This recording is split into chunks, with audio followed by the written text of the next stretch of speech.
Hi hello నమస్తే welcome to on TV on time on news. మొత్తానికి parliament ఎన్నికలు రసవత్తరంగా జరగనున్నాయి. ఈ నేపథ్యంలో ప్రధాన పార్టీలు అయితే పోటీపడి ప్రచారాన్ని అయితే ముమ్మరం చేశాయి. ఈ నేపథ్యంలో ఆన్ టీవీ కూడా ప్రజానాడి సేకరించే పనిలో పడింది. మొత్తానికి ప్రస్తుతం మనం భువనగిరి పార్లమెంటు నియోజకవర్గంలోని ఇక్కడ ఒలిగొండ మండలం గోకారం గ్రామంలో ఉన్నాము. ఇది భువనగిరి పార్లమెంటు నియోజకవర్గం కిందికి వస్తుంది. ఎనీవే ఇక్కడ ప్రజలని అడిగి తెలుసుకుందాం. ఇక్కడ ఈ ఊరు సమస్యలు ఏమున్నాయి, మరి కాబోయే ఎంపీ ఎవరు, మరి కేసీఆర్ గవర్నమెంట్ బాగుందా లేకపోతే ఇప్పుడు వచ్చిన కొత్త గవర్నమెంట్ బాగుందా, అన్ని విశేషాలు ఈ ఊరితో పంచుకునే ప్రయత్నం చేద్దాం. నమస్తే అన్నగారు. నమస్తే. చెప్పండి, రాజకీయం వేడెక్కిందా లేదా? వేడెక్కింది. ఏ రకంగా అంటే కొన్ని రైతులకు అనేది ఇబ్బంది పెడుతురు కదా, రైతు బంధు పడతలేదు. ఎకరానికి 5,000 ఇస్తే అది లేదు, అది ఇది మా పని అది మా పని ఏది లేదు ఇంతవరకు. అయితే ఎకరానికి 5,000 ఇస్తాడు ఏది లేదు ఇంతవరకు. అది పరిస్థితి. ఎంపీగా ఎవరు గెలిస్తే బాగుంటుంది అనుకుంటున్నావు? ఇప్పుడు క్యామలేషే అంటే ఎవరైనా టిఆర్ఎస్. మరి ఎట్లా క్యాపబిలిటీ అంటే ఏం చెప్తావు నువ్వు? క్యాపిటల్ అంటే ఇప్పుడు ఈ వరకు టీఆర్ఎస్ ప్రభుత్వం ఉంది కాబట్టి ఆ రైతులకు అయితే మేలు చేసిండు. ఇప్పుడైతే ఏది లేదు, నమ్ముకొని ఇది అది అని చెప్పిండు, గట్లగా అమ్మేసిండు. ఇప్పుడు గెలిచినాక ఇంకా ఆయన ఏం చేస్తాడు? ఇంకా ఎంపీ గెలిచినాక ఇంకేం చేస్తాడు? ఇప్పటివరకు 6 గ్యారెంటీలు చెప్పిండు, ఏది లేదు ఇంతవరకు. ఇంకేం చేస్తారు ఆయన? మరి అంతే కదా. 6 గ్యారెంటీలలో కొన్ని అమలవుతున్నాయి. ఏం అమలైన బస్సుకు ఒకటి పెట్టి కొట్టుకొని వస్తారు ఆడ, ఏమని చేసేదాడ? అది బాధ. గ్యాస్ రావట్లేదా? గ్యాస్ నమస్తే బ్రదర్. చెప్పండి, రాజకీయం ఎట్టెట్టున్నది మీ ఊళ్ళే?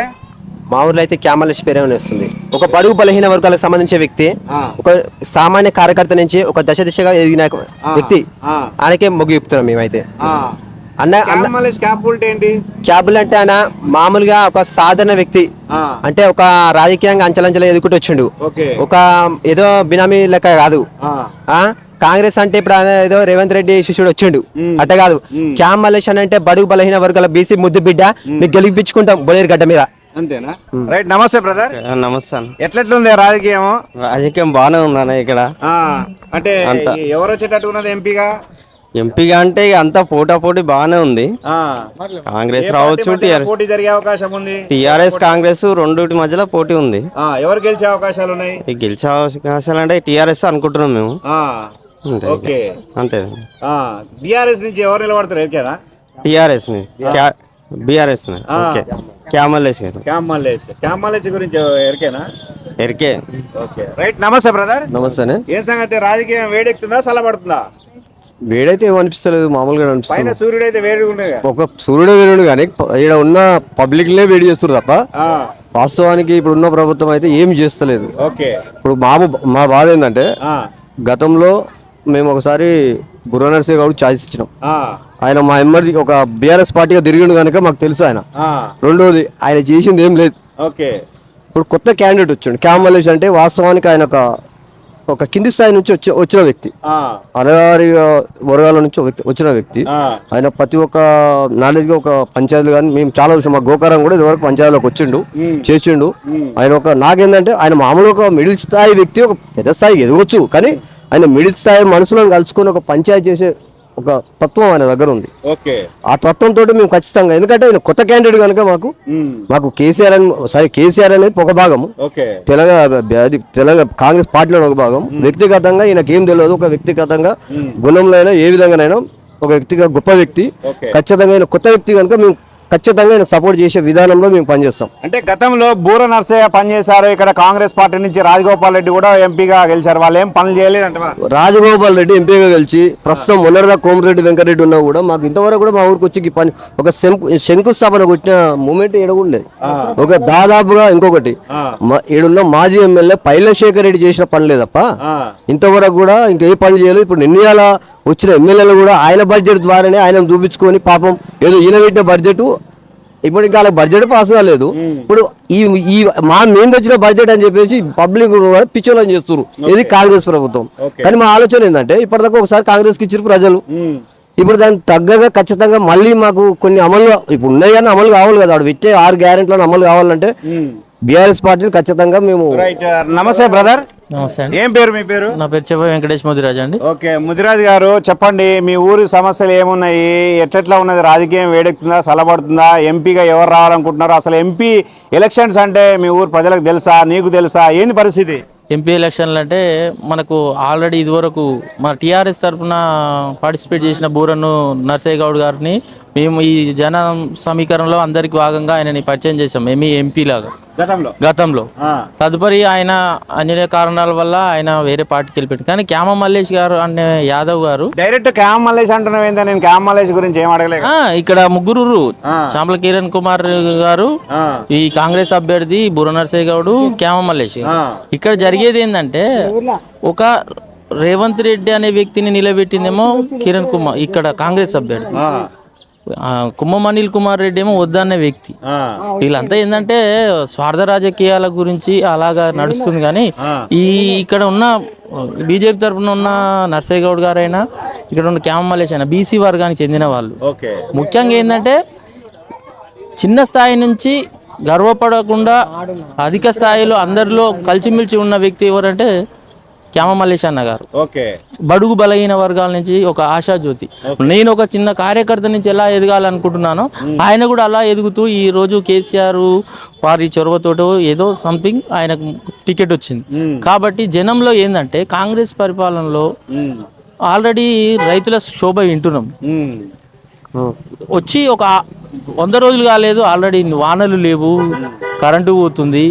ఈ బాధలు భరించలేక జనము అయ్యో ఎందుకు వేసినారు అన్నమో రామచంద్ర అని కాంగ్రెస్ ఓటేసినాం, ఎందుకు మళ్ళీ మేము ఏదో పొడగొట్టుకున్నామనే ఆలోచనలో జనంలోకి వచ్చేసి. మరి మార్పు రావాలని కోరుకున్నది మీ ప్రజలే కదా? మార్పు రావాలని కోరుకుంది ఎలాగంటే కొన్ని దిక్కుల మాత్రమే ఒక ఎమ్మెల్యేలు మారాలనుకున్నారు తప్పితే మా ఎమ్మెల్యే మా దిక్కున్న ఎమ్మెల్యే మారాలనుకున్నారని కేసీఆర్ మారాలనుకొని ఈ యావత్ తెలంగాణ ఎన్నడూ అనుకోలేదు.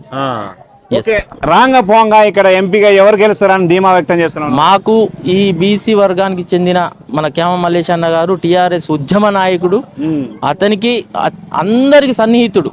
ఎస్సీ బీసీ ఎస్టీ మైనార్టీలకు అందరికీ కలిసిమెలిసిగా పనిచేసిన వాడు. అతన్ని అధిక మెజార్టీతో గెలిపియాలని నేను గెలిపియమని. నమస్తేనే. నమస్తే. ఏం సంగతి, ఎట్ట రాజకీయం వేడెక్కుతుందా చల్లబడుతుందా? వేడెక్కిందన్న రాజకీయం.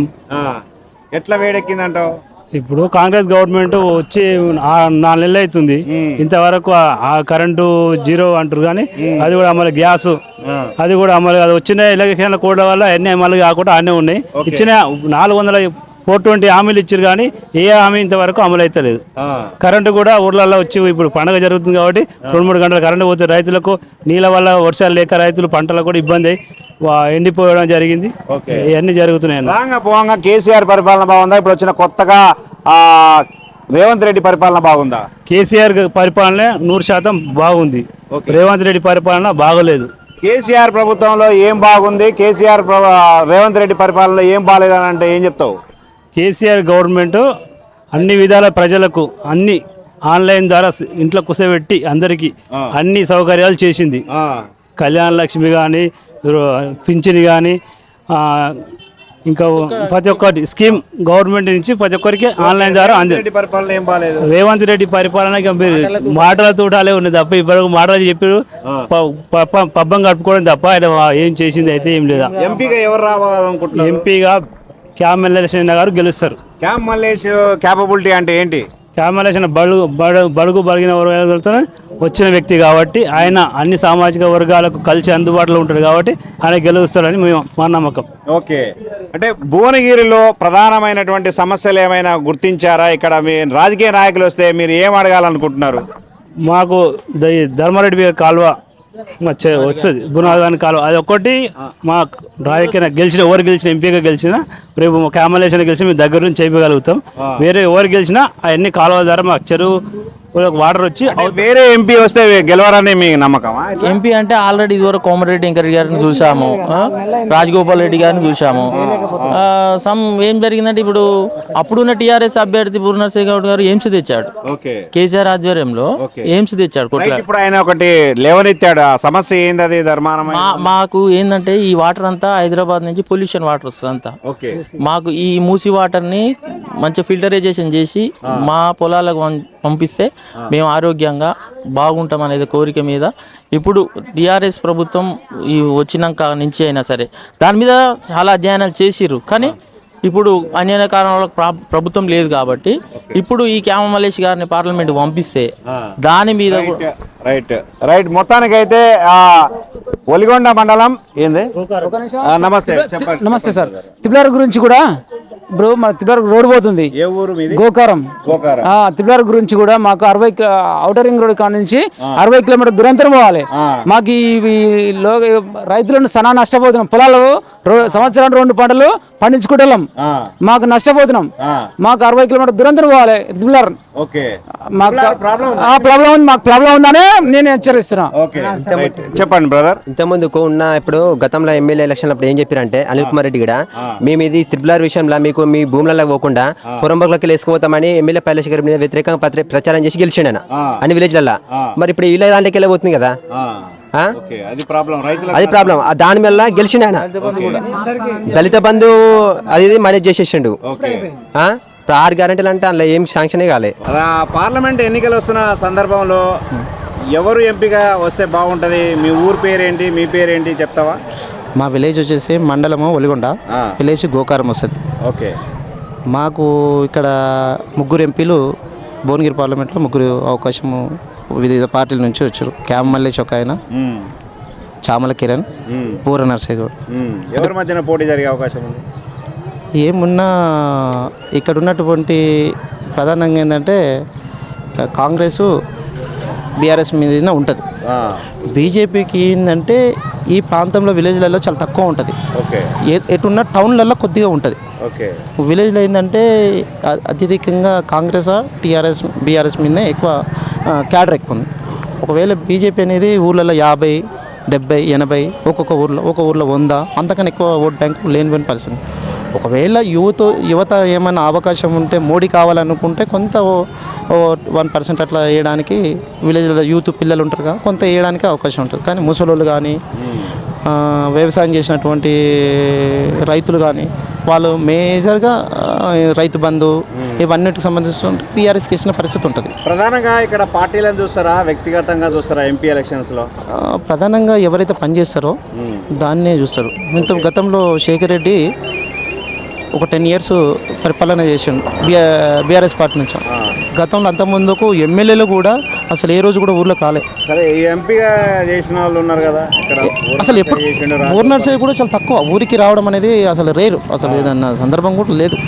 ఊరికి అనేది ఎంపీ అనేది ఎప్పుడు రాలే. నీ ఉద్దేశంగా ఎవరు వస్తే బాగుంటుంది అంటే ఇక్కడ ఉన్నటువంటి పరిస్థితి తెలంగాణకు కావాల్సినటువంటి ఏదైతే ఫండ్ రావాల్సిందని అనుకుంటామో అప్పుడు బీఆర్ఎస్ వ్యక్తి ఎవరైతే నిలబెట్టిరో అక్కడ కేసీఆర్ నిలబెట్టినటువంటి వ్యక్తి ఉంటాడో తనని గెలిపిస్తే మనకు కావాల్సినటువంటి నిధులు మాట్లాడి ఏదైతే ఢిల్లీ కోట మీద బద్దలు కొట్టి నిజంగా మనకు కావాల్సినటువంటి రిక్రూట్మెంట్ ఏదైతే హాస్పిటల్స్కి సంబంధించి కాలేజ్ సంబంధించి కావచ్చు ఏదైనా సమస్య వీటికి తీసుకురావడానికి ఉంటుంది.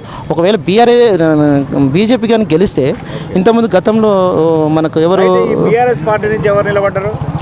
క్యామ మల్లేష్ నిలబడ్డారు. క్యామ మల్లేష్ క్యాపబిలిటీ అంటే ఏం చెప్తావు? అతను నిజంగా ఒక 37-38 సంవత్సరాల రాజకీయాల్లో ఒక 20 సంవత్సరాల నుంచి మార్కెట్ చైర్మన్ ఉండు, ఒక డీసీసీ ప్రెసిడెంట్ ఉండు. ప్రజలకు చొచ్చుగా ఏంటంటే ప్రజలతో ఎట్లా మాట్లాడేది, సర్వీస్ ఎట్లా చేయాలనేది అవగాహన ఉంది. ప్రజలకి నిత్యము గతంలో 2014లో కూడా ఎమ్మెల్యేగా పోటీ చేసి కూడా ఓడిపోయినటువంటి పరిస్థితి ఉంది. అంటే ఒక వ్యక్తి నిజంగా కూడా పైసలతో వచ్చింది కాదు, శ్రమను నమ్ముకొని వచ్చినటువంటి లీడర్కి నమ్ముకొని ఓటేస్తే ఒక కింద ఉన్నటువంటి అడుగులో ఉన్నటువంటి వ్యక్తి బాధ ఏందో తెలుస్తుంది. ఒక కింది స్థాయి నుంచి వచ్చినటువంటి వ్యక్తి అంటే కార్యకర్త నుంచి వచ్చినటువంటి వ్యక్తి ఎట్లుంటుంది అంటే ఏసీలో తిరిగినటువంటి వ్యక్తి ఒక కింది స్థాయి నుంచి వచ్చినటువంటి వ్యక్తికి రాజకీయాలు చాలా తేడా ఉంటాయి. ఎంతసేపు ఫైనాన్షియల్ బాగా ఉండి కొత్తగా వచ్చిన టికెట్ తీసుకుంటారు వచ్చినామా వాళ్ళు ఎంతసేపు పారాసీట్లో వచ్చినటువంటి వ్యక్తి ఈ ఏసీలో కూర్చున్న వీళ్ళనే తీసుకోవాలంటారు. ఒక కింది స్థాయి నుంచి వచ్చిన ఇప్పుడు ఈ ఎదుర్కొనే శక్తి ఉందంట క్యామ మల్లేష్కి, కాంగ్రెస్ని, బీజేపీ ఇప్పుడు మనం డిసైడ్ చేసిన పబ్లిక్ ఏమనుకుంటున్నారు అంటే జనాలలో ఇక్కడ కరెంటు కావాల్సినటువంటి ఇప్పుడు ప్రజెంట్ ఉన్నటువంటి ముఖ్యమంత్రి కావాల్సిన మాటలన్నీ అబద్ధాలు చెప్పడం, టైంకి ఇవ్వకపోవడం, కావాల్సిన విలేజ్లలో ఎక్కడ కూడా కరెంట్ రాకపోవడం, అడ్వాన్స్ ఏంటంటే ఇంతకుముందు గవర్నమెంట్ ఏదైతే కేసీఆర్ ఇచ్చినటువంటి అమలు ఏవైతే ఉన్నాయో కళ్యాణ లక్ష్మి కావచ్చు, రైతు బంధు కావచ్చు, ఒకరు చాలా ఉన్నటువంటి ఉన్నాయో దానికి అడిషనల్గా ఆయన ఇచ్చిన దానికంటే ఎక్కువ ఇస్తా అని చెప్పి ఒక మాటలు ఒక సోషల్ మీడియాలో విపరీతమైన చెడు చెప్పి నిజంగా కావాల్సిన అభిప్రాయాలు చెప్పి ఉల్టా చెప్పి నిజంగా ప్రజలు ఈయనకేస్తే ఈయనకంటే భావిస్తాడని చెప్పి వేసిన తర్వాత ఏది ఒకటి కూడా అమలు కాకపోవడం వల్ల అయ్యో ఉన్నోడే మంచిగా ఉండే కదా అని ఎందుకని వేసామని చెప్పి పబ్లిక్ ఉన్నటువంటి టాక్. అంటే మార్పు రావాలని కోరుకున్నారు, మార్పు రావాలనుకున్నారు కదా, అసలు మార్పు ఉన్నదే మూడగొట్టుకున్నారు కదా అనే ఆలోచనలో ఉన్నారు. మార్పు ఏం జరగదు. ఎక్కడ జరిగింది? ఇప్పుడు మహిళలకు ఇచ్చిండు. మహిళలకు నేను ఏమంటుండంటే ఇవ్వడం తప్పలేదు. ఒక కాలేజీ పిల్లలకు చదువుకున్న విద్యార్థి పిల్లలకి ఇస్తే నిజంగా వాళ్ళకి ఫ్రీ, బస్ ఫ్రీ విద్యార్థి పిల్లలకి ఇస్తే మహిళలు ఏమవుతుందంటే ఉత్త టైం పాస్. ఒక ఆమె రీసెంట్గా ఒక టీ తాగడానికి ఇక్కడ చార్మినార్కి పోయి షాపింగ్ చేసుకొని వచ్చింది. అంటే జనరల్గా నేను ఏమంటున్నానంటే మహిళలకు ఏదైతే ఎడ్యుకేషన్ సంబంధించిన వాళ్ళకు ఇస్తే వాళ్ళ కాలేజ్ పిల్లలు పేరెంట్స్ ఫీజులు కట్టడం ఇదంతా ఉంటుంది కనుక సోషల్గా ఏమవుతుంది అంటే వాళ్ళు పిల్లలకు అకామిడేషన్ ఒక హెల్ప్ చేసినట్టు పిల్లలకి ఇస్తే బాగుంటుంది. నిజంగా వేరే మహిళలకు ఇవ్వడం వల్ల తప్పలేదు, కానీ దాన్ని కూడా రేట్ తగ్గించి మహిళలు రాంగ పోంగ భువనగిరి పార్లమెంట్ నియోజకవర్గ ప్రజలకు నువ్వేం చెప్తావు? బీఆర్ఎస్ తరఫున వచ్చినటువంటి క్యామ్ మల్లేష్ని గెలిపించుకుంటే పబ్లిక్లో ఉండి కావాల్సినంత సర్వీస్ చేస్తాడనేది ఒక మంచి ఒపీనియన్.